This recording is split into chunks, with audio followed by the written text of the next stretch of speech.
Hey everybody, it's Zach, Tennis Pro Doc, helping you improve your game with science. Tonight we have a head-to-head of slipper tongue tennis shoes. But before we get into the competition, I'd love to know if you are a fan of slipper tongues or if you prefer the more traditional three-piece. Let me know in the comments down below. All right, here we go. Asics Court FF2 versus New Balance Fresh Foam LAV. If you want to see the playtest and teardowns of these shoes, I will link them down below. All right, remember the head-to-head is 4 categories, 5 points each. Speed, comfort, durability, and playability, total out of 20. Heads up, as a foot doctor, I am gonna judge these with a fine-tooth comb to really find out what is good engineering and what is just marketing. So starting with speed, if you look at the New Balance Fresh Foam LAV, they came in at 15.60 seconds during the suicide test, whereas the Asics Court FF2 came in at only 15.05 seconds. Now the treads on the LAV are definitely not as gripping as the Court FF2, and I think that's a big part of the discrepancy in speed. But when you also look at initial push-off, the Court FF2 has all this outsole material coming up over the inside medial side of the shoe, which really aids in that initial first push-off versus the more streamlined LAV, which does not have all that much outsole material coming up over the medial side. So for speed, I'm giving the LAV a 3 out of 5 and the Court FF2 a 4 out of 5. Now, neither of these two shoes are lightweight shoes. However, the Court FF2 is 0.7 ounces lighter than the Fresh Foam LAV, and I really think the Court FF2 just uses that weight a lot more strategically than the LAV. All right, number 2, comfort. Both of these shoes have a slipper tongue entry for that more vacuum seal type entry and feel. Now, the LAV does have a tad more generous fit in the forefoot. I also thought they broke in a little faster than the Court FF2, and you can get your choice in widths on the LAV. Although the foam of the Court FF2 did feel nicer underfoot than did on the Fresh Foam LAV.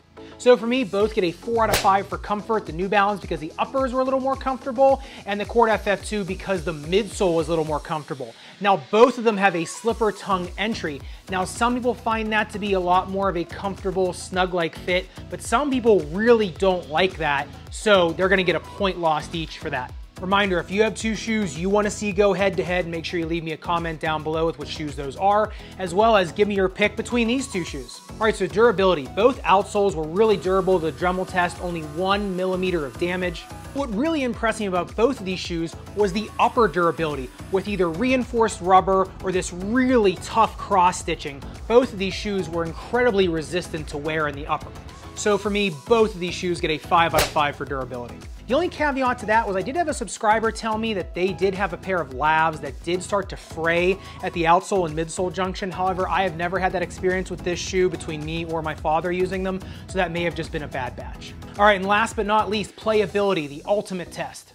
Now, both of these shoes are really made to move. However, there are some glaring differences between the two of them. First of all, the LAV is primarily a hard court shoe. It is not going to perform as well on clay versus the Court FF2, which performs fantastic on all surfaces. Now, the LAV is more aerodynamic than the Court FF2. However, the Court FF2 is much better designed for off-balance movement than the LAV. Now, both have stability enhancements, the New Balance with the outrigger heel counter and the cross-stitched upper, the Court FF2 with that twist truss system and the reinforced rubber. So for playability, I'm giving the Fresh Foam LAV a 3 out of 5 and the Court FF2 a 5 out of 5 for a grand total of 15 out of 20 for the New Balance Fresh Foam LAV and 18 out of 20 for the Asics Court FF2. So if you'd like to see how these shoes compare to the other shoes that I've gone head-to-head with, make sure you check out their scores out of 20 and compare them to these. You can check out that playlist down below in the link in the description. But what it comes down to with these two shoes is that the New Balance is more of an aerodynamic shoe for hard courts versus the Court FF2, which is more of an all-court, very aggressive movers type shoe. And remember, any shoe on this scale, 15 or higher for me, I consider a pretty elite shoe. So the New Balance Fresh Foam LAV is no slouch. So if you haven't already, make sure you check out the best tennis shoes for under $100 video. I'll link that in the description below. I am really excited to see how those shoes stack up to the more flagship shoes during the head-to-head series, so make sure you look out for that. Otherwise, I hope you all have a great day, great night, wherever you are tuning in from. Thanks for hanging out with me for this head-to-head. I'll see you next time.